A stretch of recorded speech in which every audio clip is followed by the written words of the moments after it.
नमस्कार, स्वागत है आप सबका बीएड कॉन्सेप्ट पर। आई होप कि सब लोग अच्छे होंगे। I welcome you all to the online learning platform of BEd concept. I hope you are good, high in health, pink in spirits, everything. Okay, so आज हम लोग यहाँ पर हैं एनसीईटी बीएड 2024 का सिलेबस डिस्कस करने के लिए, इंग्लिश लैंग्वेज का सिलेबस डिस्कस करने के लिए। ओके, एनसीईटी बीएड जिन लोगों ने क्लास 12 का एग्जामिनेशन अभी दिया है या क्लास 12 का एग्जामिनेशन भी पास किया है, एनसीईटी बीएड उन सब के लिए ही एक बहुत ही सुनहरा मौका है टीचिंग या फिर एजुकेशन में अपना एक बहुत ही ब्राइट कैरियर बनाने का। ठीक है, एनसीईटी बीएड में 3 कोर्सेज अवेलेबल हैं, बीए बीएड, बीकॉम बीएड और बीएससी बीएड। सो इन तीनों ही कोर्सेज में जिन लोगों ने एनरोल किया है, जो लोग इन फ्यूचर एनरोल करेंगे, ये वीडियो, ये सिलेबस का वीडियो हर एक उसके लिए इम्पॉर्टेंट है, क्योंकि लैंग्वेज ऐसा पार्ट है जो कि आपके हर कोर्स में और हर एग्जामिनेशन में आएगा। ठीक है, तो दूसरी बात यह है कि लैंग्वेज में भी दो है, एक हिंदी लैंग्वेज और इंग्लिश लैंग्वेज है। इसमें आपको कोई भी ऑप्शन नहीं मिलेगा। इंग्लिश लैंग्वेज, हिंदी लैंग्वेज दोनों का पेपर देना आपके लिए अनिवार्य है, मीन्स कंपलसरी है। ठीक है, तो कंपलसरीली आपको दोनों लैंग्वेज पढ़नी है और आपको इनका एग्जामिनेशन देना है। जो हमारा एनसीईटी बीएड है वो हमारा 4 इयर्स का कोर्स होता है 12th के बाद। एक हमारा यूपी बीएड भी होता है, बट यूपी बीएड 2 इयर्स का होता है, वो जो कि हमारा ग्रेजुएशन के बाद होता है। ठीक, बट एनसीईटी बीएड हमारा क्लास 12 के बाद होता है, 4 इयर्स का कोर्स होता है। ठीक, जिससे आप उसको करके डायरेक्टली अपना टीचिंग में कैरियर बना सकते हैं, जैसा मैं पहले बताया आपको। अब before starting pattern and syllabus of English language, I will like to tell you कि एक बहुत छोटी सी या फिर बहुत ही कॉमन सी कहावत है या स्टोरी है कि जब भी हम किसी युद्ध को लड़ने जाते हैं तो खाली अगर ये सोच के चले जाएं कि हमें युद्ध जीतना है, तो हम युद्ध नहीं जीत पाएंगे। हम कभी कोई युद्ध लड़ने जाते हैं, राजा महाराजा लोग जब भी कोई युद्ध जीतने जाते थे, लड़ने जाते थे, तो क्या देखते थे कि हमारा दुश्मन कैसा है, उसके पास हथियार कैसे हैं, कितने हैं, उसके अकॉर्डिंग वो स्ट्रैटेजी बनाते थे, उसके अकॉर्डिंग वो लोग जीतते थे। तो वैसा ही हमारा एग्जामिनेशन भी है। अगर हम लोग एग्जामिनेशन बस ऐसे ही देने चले जाएं कि हमको बस क्वालिफाई करना है, तो हम क्वालिफाई नहीं कर पाएंगे। बट अगर हम एक बार ये देख लें कि हाँ, एग्जामिनेशन में कैसे क्वेश्चंस आएंगे, क्या क्वेश्चंस आएंगे, कहाँ से क्वेश्चंस आएंगे, और उसके अकॉर्डिंग जब पढ़ेंगे तभी हम एग्जामिनेशन क्वालिफाई कर पाएंगे। तो वही इसीलिए हम लोग पहले सिलेबस और पैटर्न डिस्कस करते हैं, उसके बाद इन डिटेल टॉपिक पढ़ते हैं, उसके बाद हम लोग जाके देखते हैं, मतलब पेपर देते हैं अपना। ठीक है, तो इसीलिए कुछ भी स्टार्ट करने से पहले हमें अपने एग्जामिनेशन का, जिस भी एग्जामिनेशन की जिस भी चीज़ की हम लोग तैयारी कर रहे हैं, उसका पैटर्न और सिलेबस देखना इंपॉर्टेंट है। ठीक, तो आई होप इतना क्लियर है। हम लोग अब मूव ऑन करते हैं हमारे वीडियो में और डिस्कस करते हैं हमारा पैटर्न और सिलेबस इंग्लिश लैंग्वेज का। ठीक है, बिफोर स्टार्टिंग दिस मैं बताना चाहूँगी मैं हूँ कौन, इंग्लिश आपको पढ़ाएगा कौन, इस सिलेबस आपको बता कौन रहा है। So this is Chitrali Srivastava, I will teach you English of NCET BEd. ठीक, बाकी कोई भी डाउट कहीं भी हो आपको क्लासेस में, तो you can contact me through office, I will clear all your doubts. ठीक है, so let us move ahead. Okay, before starting the syllabus we will discuss language test pattern, कि हमारे लैंग्वेज टेस्ट का pattern क्या है। तो देखो, हमारे लैंग्वेज टेस्ट में कितने क्वेश्चंस आएंगे? 20 questions. Total number of question is equal to 20, जिसमें से टोटल मार्क्स आपका 80 मार्क्स का होगा लैंग्वेज टेस्ट आपका। हाँ, एक बात और कि आपको लैंग्वेज टेस्ट में आपकी नेगेटिव मार्किंग भी होगी, मीन्स एनसीईटी बीएड में आपकी नेगेटिव मार्किंग भी होगी, जो कि है अगर आप एक आंसर करेक्ट करते हो तो आपको 4 मार्क्स मिलेगा, वहीं अगर एक आंसर गलत कर देते हो तो आपका -1 हो जाएगा। अब आप में से कुछ बच्चों को नेगेटिव मार्किंग नहीं पता होगा, तो I will let you know. पता है, still I am telling you कि एक आंसर सही करने में आपको 4 मार्क्स मिलेगा। ठीक है, दैट इज कंफर्म। बट अगर मान लो कि आपका एक आंसर गलत हो जाता है, तो उसके लिए आपका 1 मार्क्स जो है, जो यहाँ मेंशन्ड है, वो माइनस भी हो जाएगा। ठीक है, तो इसका मतलब ये है कि आपको वहाँ पे कोई भी गेस वर्क नहीं करना है, अपने आंसर्स को लेकर एकदम श्योर रहना है। आंसर्स आ रहे हैं तो जस्ट टिक इट, बट अगर नहीं आ रहे हैं, अनश्योर हो, लीव इट, उसको अटेम्प्ट नहीं करना। तो जितने बस श्योर हो उतने ही अटेम्प्ट करना, जितने नहीं आ रहे उसको अटेम्प्ट करने की जरूरत नहीं है। कोई भी गेस वर्क आपको एग्जामिनेशन में नहीं करना है। नेगेटिव मार्किंग का मतलब ये है। ठीक है, सो आई थिंक इतना क्लियर है। टोटल मार्क्स आपका 80 है, 80 मार्क्स आपको लैंग्वेज का पेपर होगा। I hope this is clear, late us move ahead. Okay, वो हमारा पैटर्न था।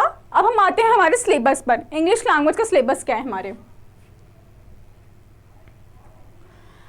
Question for language portion will be strictly comprehension based and will also follow the class 12th NCERT model pattern of questions.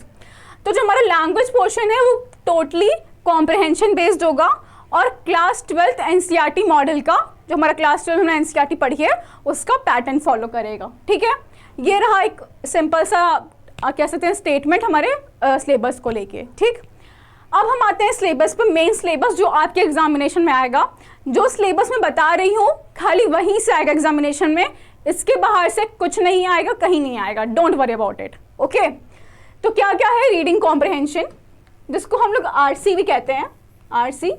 ठीक, ये important है क्योंकि मतलब इससे काफ़ी क्वेश्चंस आते हैं आपकी रीडिंग कॉम्प्रहेंशन से एग्जामिनेशन में. ठीक है, तो रीडिंग कॉम्प्रहेंशन. नेक्स्ट है ग्रामर. अब स्टूडेंट्स एक बात और, अगर आपको कहीं ग्रामर या फिर ये मिल जाए वर्बल एबिलिटी, तो आप लोग ये क्वेश्चन मत करना कि मैम ने वर्बल एबिलिटी बताया ही नहीं सिलेबस में, हमने तो सिर्फ ग्रामर बताया है. तो वर्बल एबिलिटी और grammar both are the same thing.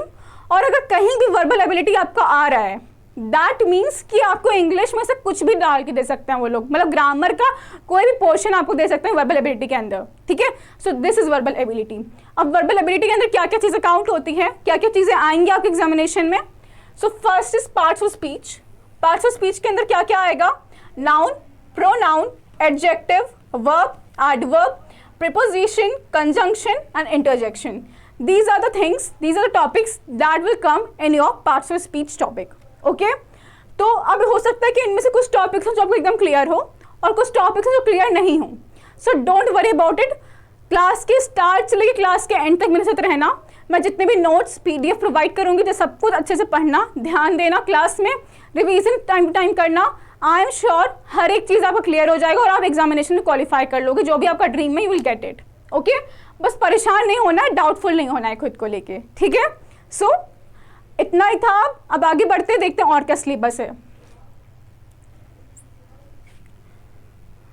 Next important topic जो है वो है हमारा टेंसेस, जिसको हम हिंदी में काल बोलते हैं, काल, है ना. तो टेंसेस में क्या क्या है, पास्ट, प्रेजेंट, फ्यूचर टेंस. ये तीनों ही टेंस हम लोग क्लासेस में पढ़ेंगे. जब हम इन डिटेल एक्सप्लेनेशन देंगे क्लास का, तो सारे ही टीचर्स, सारे ही टॉपिक जो है वो हम क्लास में पढ़ाएंगे आप लोगों को. ठीक है, तो उसके टेंशन लेने की ज़रूरत नहीं है. अगर इसमें से कोई भी अगर एक टेंस आपको नहीं आता, कोई या फिर एक भी नहीं आता, तो तब भी टेंशन लेने की ज़रूरत नहीं है. नेक्स्ट इंपॉर्टेंट टॉपिक क्या है, डिटरमाइनर्स. डिटरमाइनर्स हम क्या पढ़ेंगे, articles, demonstrative, possessive and quantitatives. These are topics that we will study under determiners. इसके अलावा भी कुछ और डिटरमाइनर्स हैं जो कि हम लोग पढ़ेंगे. ठीक है, बाकी नेक्स्ट हमारा वॉइस चेंज. वॉइस चेंज में हम एक्टिव वॉइस और पैसिव वॉइस पढ़ेंगे. And students, I am telling you, ये जो सिलेबस में बता रही हूँ आपको, ये सिर्फ NCERT BEd नहीं, आप किसी भी एग्जामिनेशन की प्रिपरेशन के लिए जाओगे इंग्लिश लैंग्वेज में, ये टॉपिक्स आपके आने ही आने हैं इंग्लिश लैंग्वेज में. And voice change is very important topics. Voice change आपके इंग्लिश लैंग्वेज के हर एग्जामिनेशन में आता है. कहीं भी इंग्लिश लैंग्वेज है, एग्जामिनेशन है, तो वहाँ पर आपको वॉइस चेंज आएगा ही आएगा. तो voice change is very important topic. ठीक, नेक्स्ट इंपॉर्टेंट टॉपिक जो है वो है आपका नरेशन. ठीक, नरेशन है. नरेशन को हम लोग एक चीज़ और बोलते हैं, वो है डायरेक्ट एंड इनडायरेक्ट स्पीच. मैं फुल नहीं लिख रही हूँ, मैं बता दे रही हूँ आप लोगों को.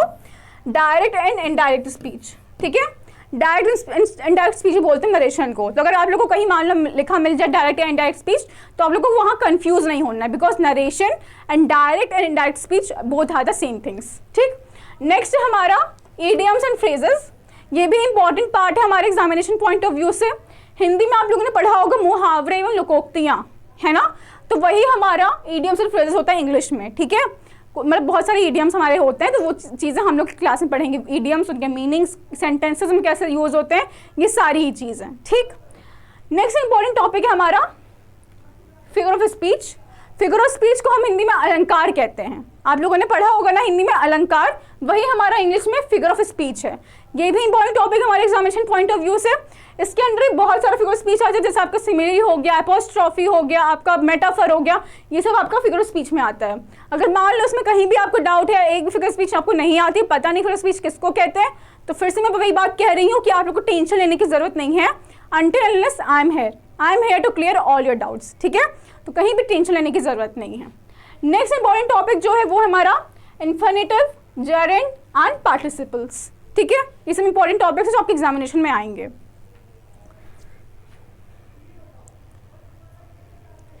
अब वो हो गया हमारा वर्बल एबिलिटी का पार्ट। अब हम देखेंगे कि वोकैबुलरी सेक्शन में हमारे क्या क्या सिलेबस, क्या क्या टॉपिक्स आएंगे वोकैबुलरी में।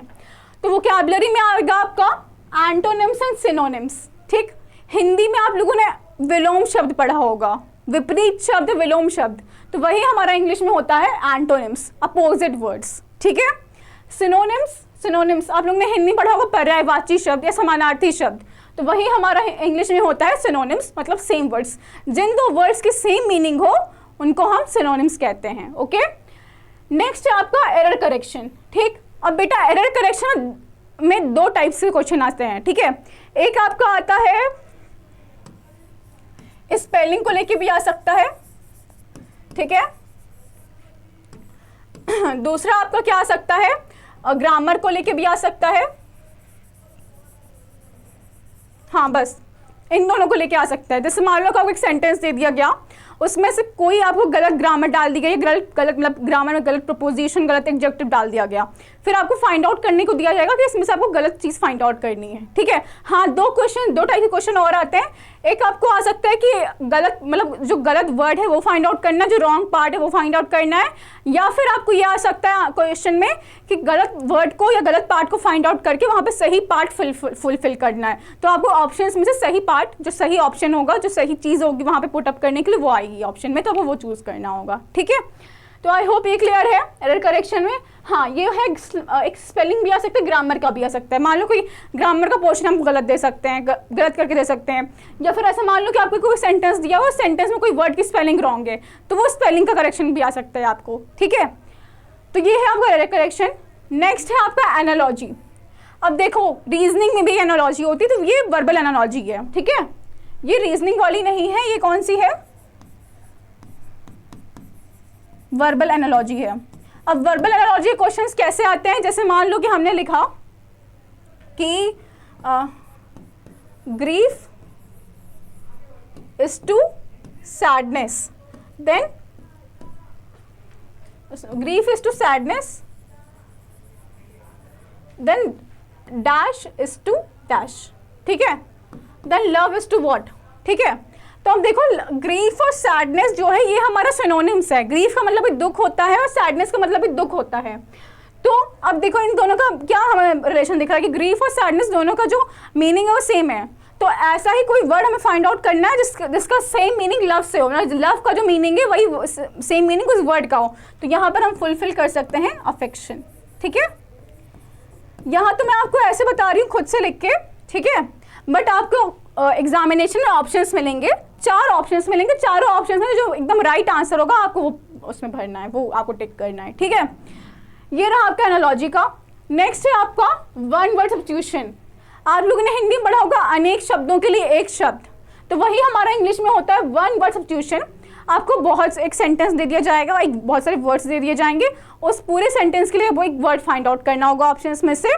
सो ऐसे क्वेश्चन आपको वन वर्ड सब्स्टिट्यूशन में आएंगे। ठीक है, नेक्स्ट है आपका assertion and reasoning. Assertion and reasoning में आपको 2 स्टेटमेंट दिए जाएंगे, एक असर्शन में दिया जाएगा, एक रीजनिंग में 2 स्टेटमेंट्स दिए जाएंगे। अब दोनों स्टेटमेंट्स के बेस पर आपको 4 ऑप्शन दिए जाएंगे। जैसे हो सकता है, दे सकते हैं कि assertion is wrong and reasoning is true, reasoning is false and assertion is true, assertion and reasoning both are false but नहीं, असर्शन और reasoning both are true but reasoning is not the correct explanation of assertion. ऐसे कुछ आपको examples कुछ कह सकते हैं कि ऑप्शंस दिए जाएंगे, जिसके बेसिस पर आपको दोनों स्टेटमेंट को पढ़ के आपका आंसर करना है। ठीक है, इसके लिए आप लोग टेंशन मत लेना, ये मत सोचना कि कैसे क्वेश्चन आएंगे। अभी हम लोग PYQs डिस्कस करेंगे जब। ठीक है, PYQs हमारे प्रीवियस ईयर क्वेश्चन पेपर हम लोग डिस्कस करेंगे। बाकी मैं जब आपकी क्लासेस लूँगी, जब क्लासेस में हम क्वेश्चन डिस्कस करेंगे तो हम लोग देखेंगे असर्शन रीजन में कैसे क्वेश्चन आते हैं। ठीक है, तो I hope this is clear, late us move ahead. ठीक है, तो वो रहा हमारा सिलेबस। ठीक है, सिलेबस का जो क्वेश्चन आया था। ठीक, इसी जो मैंने सिलेबस बताया है उसी के बेसिस पर आपका पूरा का पूरा एग्जामिनेशन बनेगा, पूरा क्वेश्चन आपका बनेगा। इसके बाहर से आपका एग्जामिनेशन नहीं आ सकता। ठीक है, आपका क्वेश्चन इसके बाहर से नहीं आएगा, इतना मैं गारंटी लेती हूँ, इतना आप श्योर रहो। ठीक है, तो आई होप जितनी चीज़ें मैंने बताई हैं सिलेबस में, जितना चीज़ें मैंने वो कवर किया, मैंने डिस्कस किया, उतना आपको क्लियर है। बाकी मान लो कि कोई भी एक चीज़ आपको नहीं आ रही, पता नहीं चल रहा कि यहाँ से क्वेश्चंस कैसे आ सकते हैं, वहाँ से क्वेश्चंस कैसे आ सकते हैं, तो उसके लिए टेंशन लेने की ज़रूरत नहीं है। हम लोग का PYQ भी डिस्कस करेंगे, हम लोग मैं खुद के भी क्वेश्चंस आपको दूंगी, वो हम लोग डिस्कस करेंगे, हम लोग PDF भी प्रोवाइड करेंगे, हर एक चीज़ आपको मिलेगा, तो आपको हर एक डाउट क्लियर हो जाएगा। ठीक है, बस मेरे साथ लास्ट से एंड से स्टार्ट से लेकर एंड तक बने रहना। कोई भी डाउट आएगा तो मुझसे पूछना, बिकॉज पूछोगे नहीं तो चीज़ें क्लियर नहीं होंगी, तो डाउट आएगा तो मुझसे पूछना। बाकी जो मेरे रिवीजन के नोट्स दूंगी सब कुछ टाइम रिवाइज करते रहना। ठीक है, वो रहा हमारा सिलेबस। अब नेक्स्ट इंपॉर्टेंट चीज़ जो है वो है हमारा ये बैच, ये हमारा श्योर सिलेक्शन बैच है। ठीक, ये हमारा B.Ed के लिए, यहाँ पे 2 CUET लिखा हुआ है, बट ये हमारा बैच B.Ed के लिए भी है। ठीक है, B.Ed के लिए भी हमारा बैच है, इट इज मेंशन्ड है। हमारी जो फैकल्टी है बेस्ट फैकल्टी है, जिनको बहुत साल का एक्सपीरियंसेस है B.Ed टीचिंग में। ठीक है, they will teach you, they will make you success, don't worry. बाकी हमारे जो कोर्स है, हमारा जो बैच है, जो शॉर्ट सिलेक्शन बैच जो कोर्स है, बहुत से आपको यहाँ पर कह सकते हैं कि एडवांटेजेस मिलेंगे, जैसे आपको लाइव क्लासेस मिलेंगी, लाइव डाउट सेशंस मिलेंगे।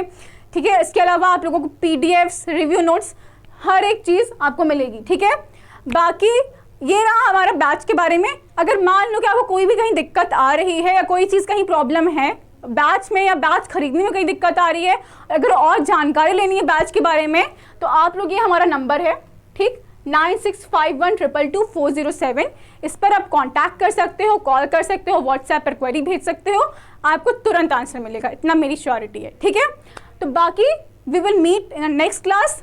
तब तक के लिए take care of your self. Thank you.